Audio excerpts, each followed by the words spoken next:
오늘 아침잠에서 깨어 화장실로 걷다가 갑자기 한쪽 다리에 힘이 탁 빠지는 느낌이 드셨다면 절대 그냥 넘기시면 안 됩니다. 잠을 잘못 잔 탓이겠지, 나이가 드니 그런가 보다, 이렇게 생각하고 다시 누우셨다가 3시간 뒤 구급차 안에 누워 계신 자신을 발견한다면 어떻게 하시겠습니까? 이게 남의 이야기가 아닙니다. 지금 이 순간에도 대한민국 어딘가에서 누군가의 부모님이, 이웃 어르신이, 평생 친하게 지내던 친구가 그 상황을 겪고 있습니다. 뇌경색은 갑자기 하늘에서 떨어지는 병이 아닙니다. 반드시 먼저 경고를 보냅니다.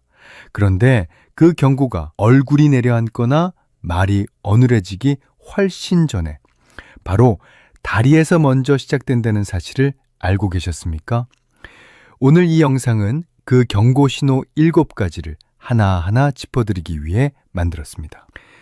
뇌경색 환자의 절반 이상이 발병 전 다리의 이상을 먼저 경험했다는 것은 여러 임상 자료에서 반복적으로 확인된 내용입니다. 오늘 알려드리는 7가지 중 단 하나라도 지금 본인이나 가족에게 해당된다면 절대 기다리지 마십시오.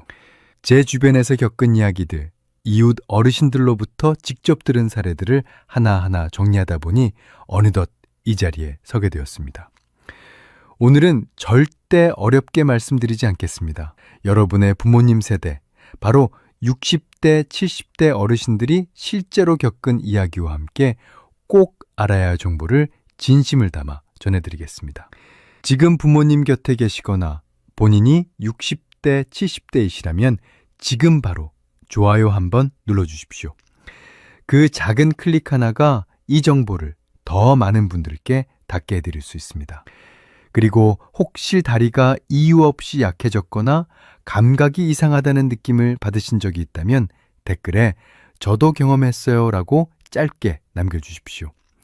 여러분의 이야기를 모두 읽겠습니다. 그렇다면 왜 뇌경색은 얼굴이나 말보다 먼저 다리에서 신호를 보낼까요? 너무 어렵게 생각하실 필요가 없습니다.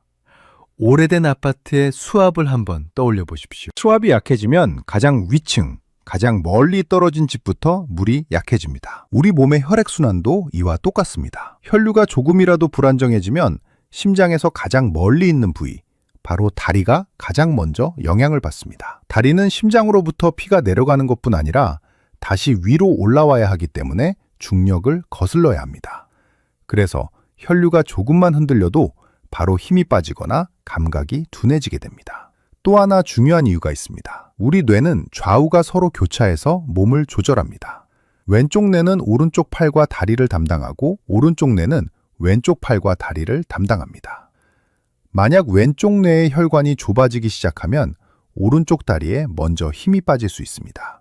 겉으로는 단순한 다리 문제처럼 보이지만 실제 원인은 뇌 안에 있는 것입니다. 이 구조를 이해하시면 왜 다리가 먼저 경고를 보내는지 납득이 가실 겁니다. 뇌혈관이 50에서 70% 정도 좁아진 단계에서는 아직 완전히 막힌 상태가 아닙니다. 말도 비교적 또렷하고 얼굴도 멀쩡해 보입니다. 그래서 당사자도 주변 가족도 눈치채지 못하는 경우가 많습니다. 그러나 몸은 이미 이상 신호를 보내고 있습니다. 한쪽 다리가 묘하게 무겁다거나 발끝 감각이 어색하게 느껴지는 미묘한 변화가 바로 그 첫 번째 신호입니다. 실제로 뇌경색을 경험한 환자들을 대상으로 한 국내외 여러 연구에서 절반 이상이 발병 전 다리의 약화나 저림을 미리 경험했다고 답했습니다. 문제는 그 당시에 대부분 나이 탓으로 여기고 지나쳤다는 점입니다. 우리 몸은 갑자기 공격하지 않습니다. 항상 먼저 작은 신호를 보냅니다. 그 신호를 알아차리느냐, 무시하느냐가 이후의 결과를 완전히 바꿉니다. 자, 이제부터 7가지 위험 신호를 하나씩 확인해 보시겠습니다. 본인이나 가족에게 해당되는 항목이 있는지 차분히 살펴보시기 바랍니다. 첫 번째 신호입니다. 한쪽 다리에 갑작스럽게 힘이 빠지는 증상입니다. 계단을 오르다가 갑자기 한쪽 무릎이 툭 꺾이는 느낌을 받으신 적이 있으십니까? 평소처럼 의자에서 일어나는데 유독 한쪽 다리에만 힘이 들어가지 않아서 몸이 한쪽으로 쏠린 경험은 없으십니까? 이런 경우 대부분은 어제 많이 걸어서 그렇다, 근육이 약해져서 그렇다고 생각하게 됩니다. 그러나 근육 피로라면 보통 양쪽 다리가 함께 무겁고 서서히 힘이 떨어집니다. 시간이 지날수록 더 지치는 양상으로 나타나지요. 반면 뇌혈관 이상은 특징이 분명합니다. 한쪽만, 그리고 갑자기 나타납니다. 몇 걸음 걷다가도 툭 힘이 빠지고 방향이 틀어집니다. 쉬어도 완전히 개운하지 않고 같은 쪽에서 반복된다면 단순한 근육 문제가 아닐 가능성이 높습니다. 특히 일주일 사이 두세 번 이상 같은 쪽 다리에서 이런 상황이 생겼다면 반드시 의심하셔야 합니다. 두 번째 신호입니다. 한쪽 다리의 저림이나 감각 둔화입니다. 맨발로 집안을 걷는데 두꺼운 양말을 신는 것처럼 둔하게 느껴지거나 바닥이 차가운지 따뜻한지 구분이 잘 되지 않는 경험을 하신 적이 있으십니까? 발바닥에 솜을 깔고 걷는 느낌이라고 표현하시는 분들도 계십니다. 발끝이 자꾸 저리고 짜릿한 느낌이 이유 없이 반복된다고 하시는 분들도 있고요. 많은 분들이 이런 증상이 생기면 허리 디스크나 관절 문제를 먼저 떠올리십니다. 물론 허리 문제로도 저림이 생길 수 있습니다. 그러나 디스크로 인한 저림은 자세에 따라 달라집니다. 오래 앉아있거나 허리를 굽히면 심해지고 자세를 바꾸면 완화되는 경향이 있습니다.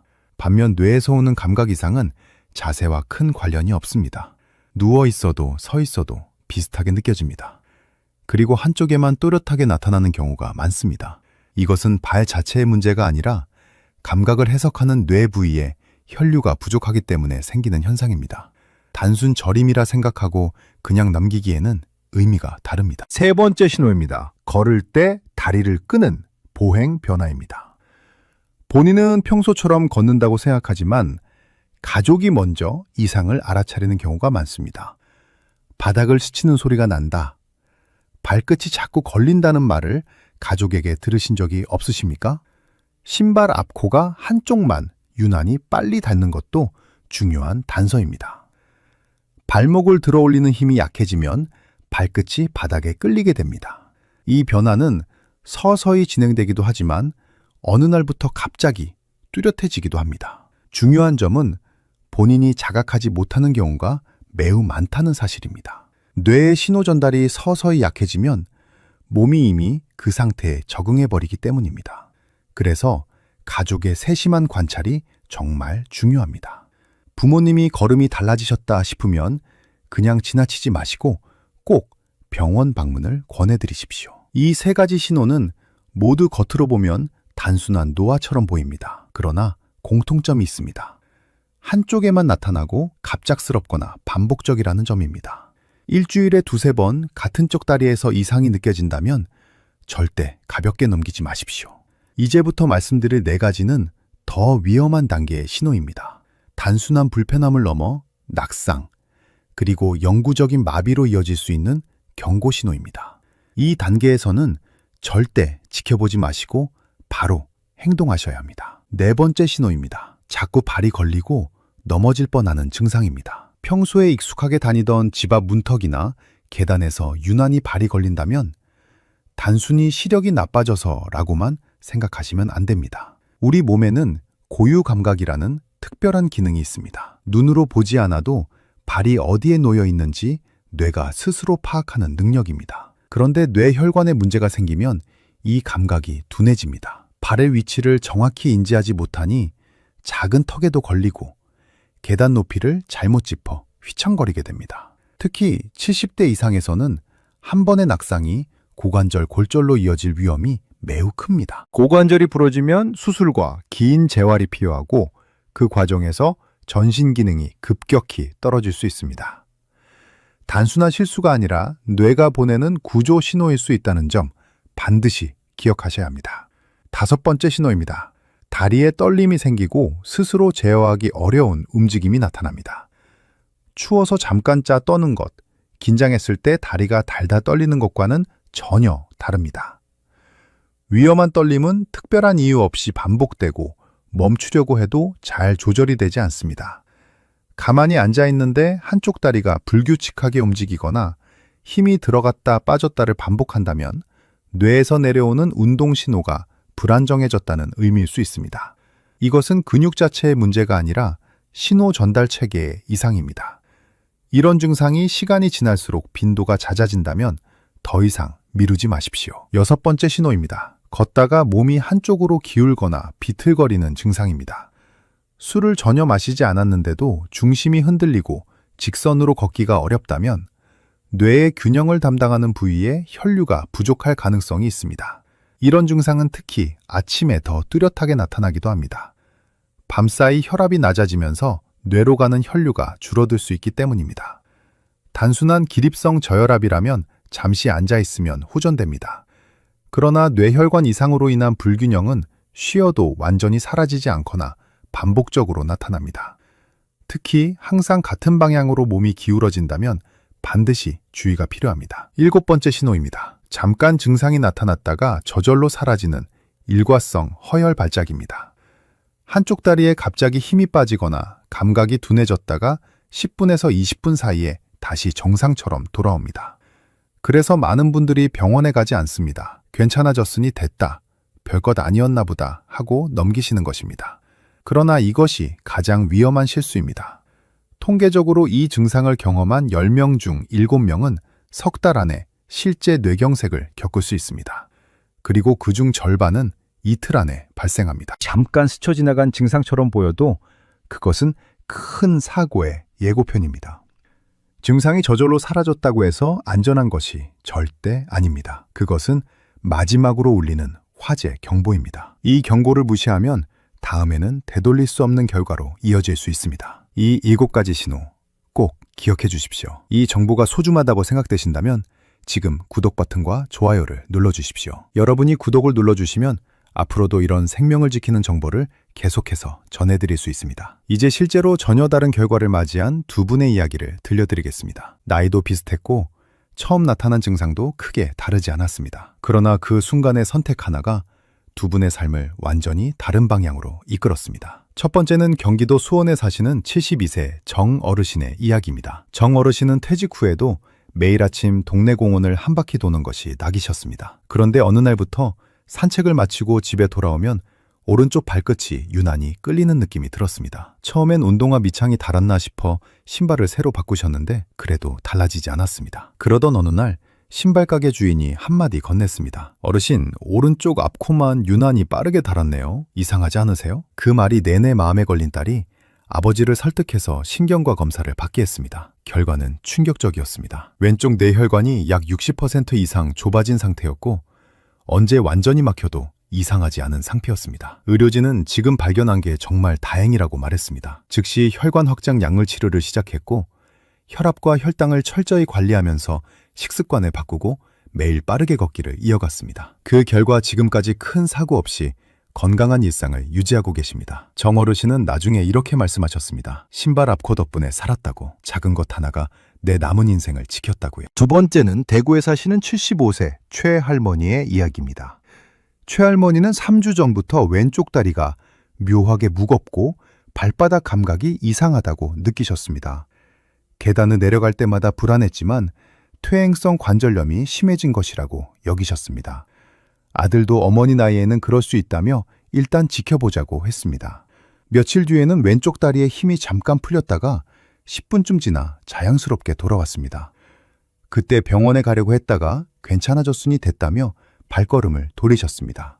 그리고 그로부터 사흘 뒤 이른 아침, 부엌에서 물을 한 잔 따르려다가 갑자기 중심을 잃고 그 자리에 쓰러지셨습니다. 병원에 도착했을 때는 이미 오른쪽 뇌에 큰 경색이 진행된 상태였습니다.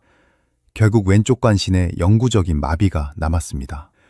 재활치료를 꾸준히 받고 계시지만 예전처럼 자유롭게 걷는 것은 쉽지 않은 상황입니다. 최 할머니는 병실 침대에서 눈물을 글썽이며 이렇게 말씀하셨습니다. 그때 한 번만 병원에 갔더라면, 딱 한 번만 검사를 받았더라면 어땠을까 하고요. 그 한마디가 귓가에서 떠나지 않습니다. 두 분의 차이는 딱 하나였습니다. 증상을 느꼈을 때 바로 확인했느냐, 기다렸느냐의 차이입니다. 다리에 나타난 작은 변화는 똑같았지만 대응이 달랐습니다. 그 선택 하나가 지금의 삶을 완전히 갈라놓았습니다. 다행스럽게도 뇌경색은 무조건 피할 수 없는 병이 아닙니다. 생활습관 관리만으로도 위험을 크게 낮출 수 있습니다. 지금부터 말씀드리는 기본 원칙들을 꼭 실천해 주십시오. 가장 먼저 혈압 관리입니다. 목표 혈압은 120에 80 정도가 이상적입니다. 이미 고혈압 진단을 받으신 분이라면 최소한 130에 80 아래로 유지하는 것을 목표로 하십시오. 혈압이 높으면 혈관벽에 지속적인 압력이 가해지고 작은 손상이 반복되면서 콜레스테롤이 쌓이기 쉬운 환경이 됩니다. 이 과정이 결국 혈관을 좁게 만듭니다. 매일 같은 시간에 혈압을 재고 수첩에 기록하는 습관 하나가 큰 차이를 만들어드립니다. 약을 처방받으셨다면 임의로 끊지 마시고 꾸준히 복용하셔야 합니다. 혈당 관리도 매우 중요합니다. 당뇨가 없는 분이라면 공복 혈당은 100 이하, 식사 후 2시간 혈당은 140 이하를 유지하시는 것이 좋습니다.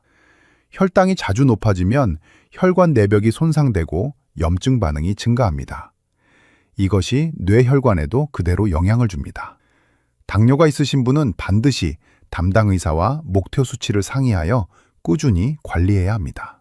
콜레스테롤 관리도 빠질 수 없습니다. 특히 LDL 콜레스테롤, 나쁜 콜레스테롤, 수치를 낮추는 것이 핵심입니다. 이 수치가 높으면 혈관벽에 기름찌꺼기가 쌓이기 쉽습니다. 6개월에 한 번은 혈액 검사를 통해 본인의 수치를 반드시 확인하시고 필요하다면 약물 치료를 병행하셔야 합니다. 식습관은 어렵게 바꾸실 필요가 없습니다. 우리 식탁에서 조금만 조정하면 됩니다. 기름진 삼겹살, 내장류, 튀김 음식의 빈도를 줄이십시오. 대신 고등어, 꽁치 같은 등 푸른 생선을 주 2회에서 3회 정도 드시면 도움이 됩니다. 미역과 김 같은 해조류, 시금치와 브로콜리 같은 녹색 채소도 혈관 건강에 긍정적인 역할을 합니다. 과식만 피하고 짜지 않게 드시는 것만으로도 생각보다 큰 변화가 생깁니다. 국이나 찌개는 조금 싱겁다 싶을 정도로 간을 줄이시는 것이 좋습니다. 운동은 빠르게 걷기가 가장 안전하고 효과적입니다. 하루 30분, 일주일에 5번이면 충분합니다. 옆 사람과 대화는 가능하지만 숨이 약간 차는 정도의 속도가 적당합니다. 급하게 시작하지 마시고 처음에는 천천히 시작해서 점점 속도를 높여가십시오. 꾸준함이 가장 중요합니다. 흡연은 반드시 중단하셔야 합니다. 담배는 혈관을 직접적으로 수축시키고 손상시킵니다. 하루 한 갑이든 몇 갭이든 뇌혈관에 직접적인 영향을 줍니다. 음주는 가능하면 줄이시고 수면은 하루 7시간 이상 확보하시는 것이 중요합니다.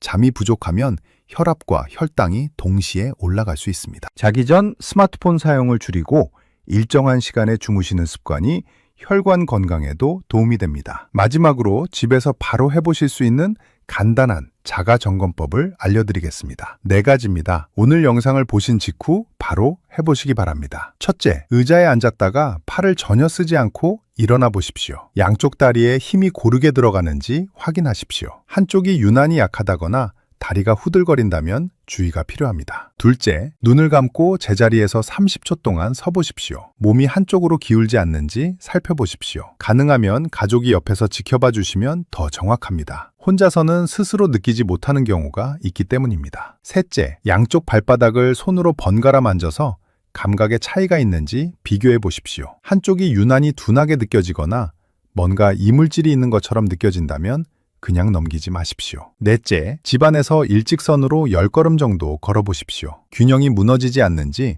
한쪽으로 흔들리지 않는지, 발끝이 바닥에 걸리지 않는지 점검하십시오. 이 4가지 중 하나라도 이상이 느껴진다면 증상이 시작된 시간을 메모하시고 즉시 벨리구에 연락하십시오. 망설이는 몇 분이 평생을 바꿀 수 있다는 사실을 절대 잊지 마십시오. 뇌경색은 치료 시작까지의 시간이 결과를 결정합니다. 증상 발생 후 3시간에서 4시간 반 이내의 치료를 받으면 혈전을 녹이는 약물 치료가 가능합니다. 그 골든타임을 놓치지 않는 것이 핵심입니다. 이 소중한 정보를 가족과 함께 나눠주십시오. 지금 이 영상을 부모님 스마트폰에 공유해드리거나 함께 앉아서 다시 한번 보시는 것만으로도 큰 도움이 됩니다. 구독과 알림 설정을 해두시면 이런 건강 정보를 놓치지 않고 받아보실 수 있습니다. 이제 오늘 내용을 정리해드리겠습니다. 우리는 지금까지 다리를 그저 걷기 위한 신체 부위로만 생각해왔습니다. 그러나 다리는 뇌의 상태를 가장 먼저 보여주는 중요한 신호판입니다. 작은 힘 빠짐, 미세한 감각 저하, 걸음걸이의 변화는 모두 뇌가 먼저 보내는 메시지일 수 있습니다. 오늘 알려드린 7가지 신호를 다시 한번 정리해드리겠습니다. 첫째, 한쪽 다리에 갑작스럽게 힘이 빠지는 증상. 둘째, 한쪽 다리에 저림이나 감각둔화. 셋째, 걸을 때 발끝을 끄는 보행 변화. 넷째, 자꾸 발이 걸리고 넘어질 뻔하는 경험. 다섯째, 이유 없이 다리가 떨리거나 제어가 되지 않는 움직임. 여섯째, 걷다가 한쪽으로 기울거나 비틀거리는 증상. 일곱째, 잠깐 증상이 나타났다 사라지는 일과성 허열 발작. 이 중 하나라도 해당된다면 지켜보지 마십시오. 바로 확인하고 행동하셔야 합니다. 뇌졸중은 어느 날 갑자기 하늘에서 떨어지듯 찾아오는 병이 아닙니다. 이미 여러 신호를 보내고 있었는데 우리가 알아차리지 못했을 뿐입니다. 무심코 넘긴 다리의 이상이 사실은 마지막 경고였을 가능성이 있습니다. 오늘 이 영상이 그 신호를 알아차리는 계기가 되어드리길 간절히 바랍니다. 내일 아침 한쪽 다리에 힘이 빠지는 느낌이 든다면 저절로 괜찮아지겠지 하고 기다리지 마십시오. 바로 확인하고 필요하면 도움을 요청하십시오. 빠른 판단 하나가 후회 없는 삶을 만들어드립니다. 오늘 발견한 작은 변화 하나가 남은 인생 전체를 지킬 수 있습니다. 이것이 오늘 제가 드리는 가장 중요한 말씀입니다. 이 영상이 도움이 되셨다면 지금 당장 가족 중 70세 이상 한 분에게 꼭 공유해 주십시오. 그리고 영상을 마치기 전에 댓글에 다리는 뇌의 신호입니다 라고 남겨주시기 바랍니다. 이 한 문장이 스스로를 지키겠다는 약속이 될 것입니다. 앞으로도 노년의 건강을 지키는데 꼭 필요한 정보만 정리해서 전해드리겠습니다. 구독과 알림 설정을 해두시면 중요한 정보를 가장 먼저 받아보실 수 있습니다. 여러분의 안전하고 건강한 내일을 위해 언제나 함께하겠습니다. 감사합니다.